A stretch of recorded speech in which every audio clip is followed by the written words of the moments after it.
My name is Sharon Van Den Enden. I have 6 kids. And my sister and I, my eldest sister Andrea, and I together formed Brantford Cares out of response to the crisis, the refugee crisis.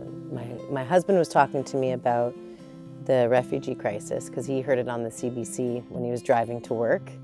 And so then I had read a few articles about, I believe it was Iceland, that was, so many people were volunteering to sponsor families, and it was such a high ratio compared to their population, and it really touched me because I didn't know that you could even sponsor people, right? Like, that hadn't even hit my radar. I was like, what?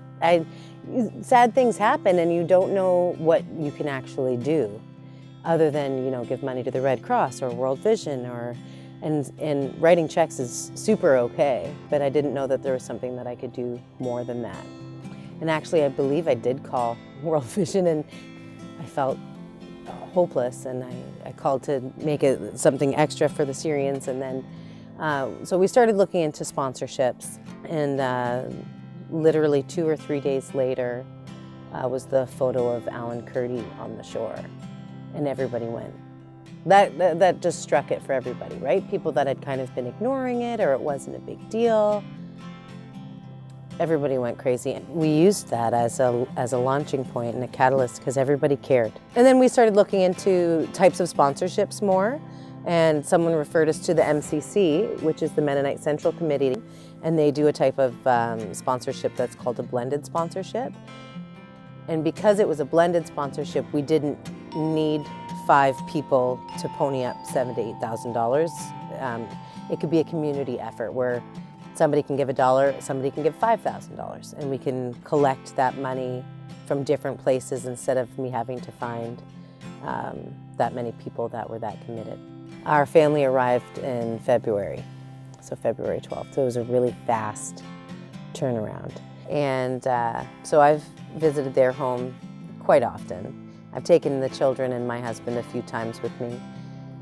My kids and their kids are pretty close in age, so they get along really well. As far as challenges with the family, just language. That's the worst. I just kind of want to hang out with them and actually talk instead of using Google Translate or a translator. We've had lots of moments where language, supersedes language, just heartfelt moments and emotional things that, you can accomplish without using words.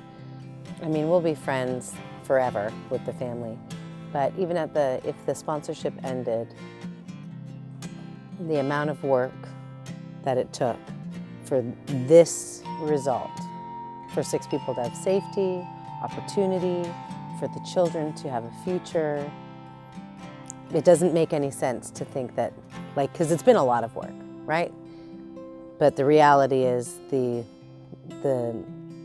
benefits and the reaping of that far outweighs what we did to help them come here.